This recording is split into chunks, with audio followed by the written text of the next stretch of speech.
الدكتور عبد المجيد شكير، باحث مسرحي وأستاذ جامعي ومخرج. في الحقيقة استمتعت كثيرا بعرض الإخوة من شبرا الخيمة.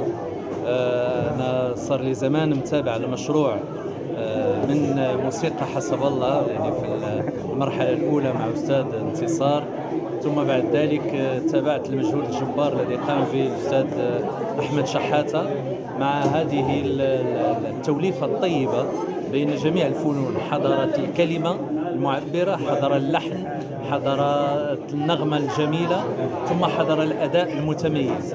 فبصراحة الحديث عن بكرة هي فكرة بلاغيا وسيميائيا لها دلالات واسعة جدا، أخذتنا من حيث لا ندري إلى هذا البكرة الذي لا نعرفه، ووصلنا أحلام وآلام كل الذين حاولوا أن يصلوا إلى هذه البكرة. لكن قبل ما نوصل لبكرة، العرض أماط اللتام على تاريخ جميل من لأرض الكنانة، بدءا من المزارعين الأوائل الفراعنة والمصريين القدامى إلى نوبلنا العربي الوحيد نجيب محفوظ، إلى طه حسين، ثم إلى الدماء الشريفة التي سكبت على أرض سيناء وأعطتنا المجد العربي وليس فقط المجد المصري. حكاية مصرية هي حكاية مغربية، هي حكاية عربية، هي حكاية إنسانية بشكل عام.